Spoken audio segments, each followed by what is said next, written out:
You see, I have very strongly believed in wildlife tourism as an important tiger conservation tool.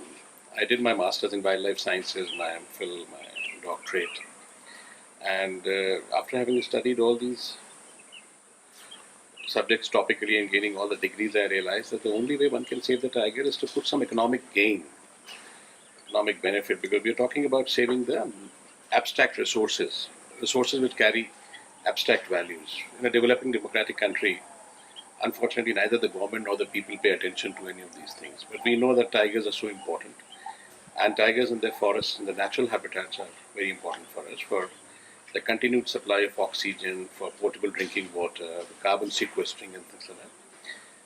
And tigers live in the forest, and these forests have become islands surrounded by human supported activities.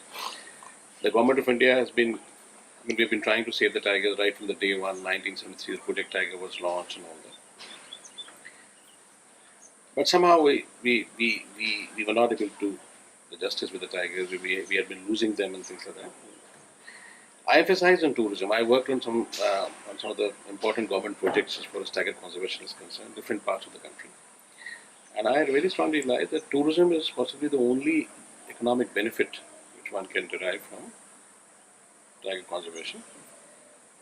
So I came to corporate way back in 1993-94. I kind of pioneered wildlife tourism. I developed quite a few resorts here.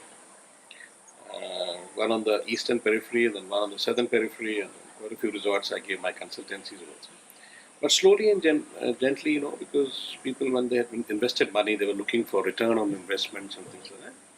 And quite a few non-serious players also came into the scene, and unfortunately, Corbett got deviated from the wildlife tourism. And that was not my concept of tourism, what was happening in Corbett. So I opened the doors of my own house. I bought a piece of land. And I said that, okay, I should start the homestay. And the homestays were gaining popularity and all that. I used to read, and,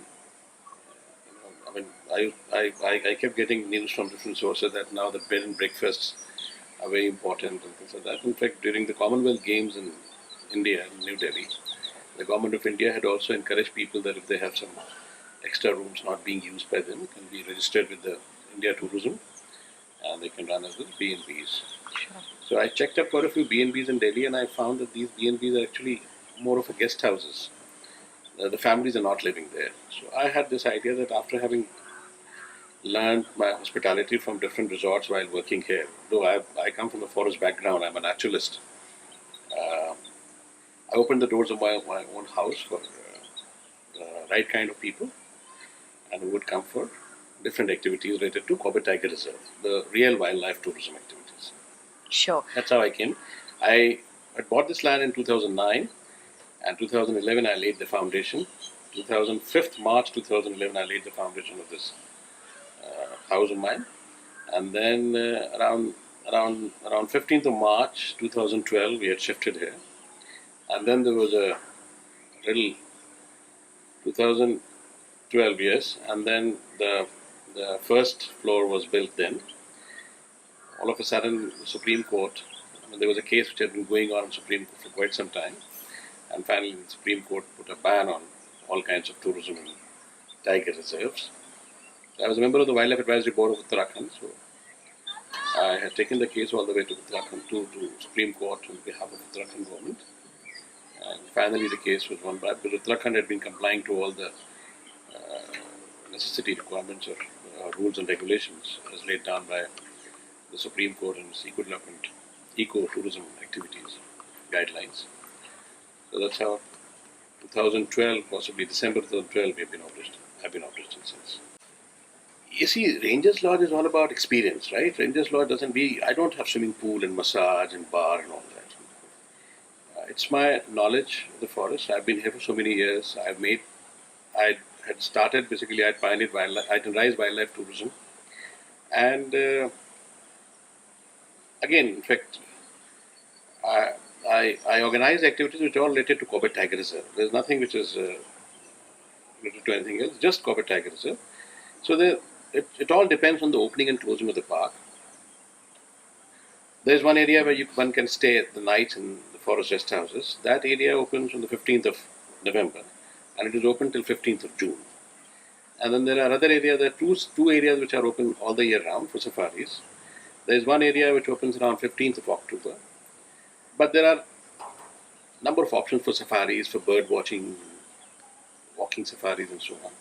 So for me, I would say that uh, first week of October till about April end is the best time to come to Corbett. If somebody is basically coming for those activities, for the experience.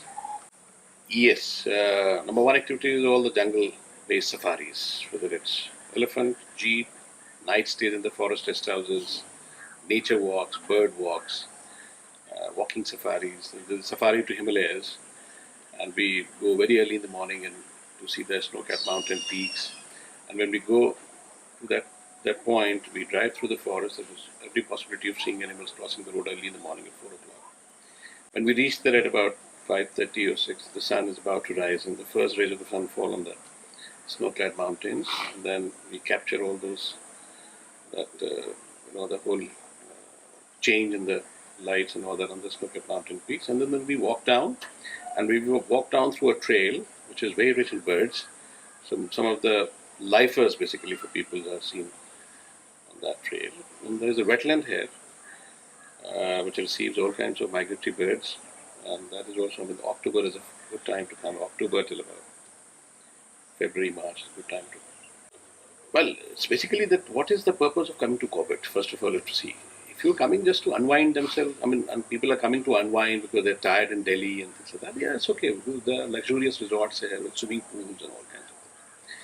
But I'm sure that there's 2% of the total guests who come to Corbett. They basically come for different experience altogether. They come for jungle safaris, to view wildlife, to experience nature, to learn more about, why do we need to save the tigers?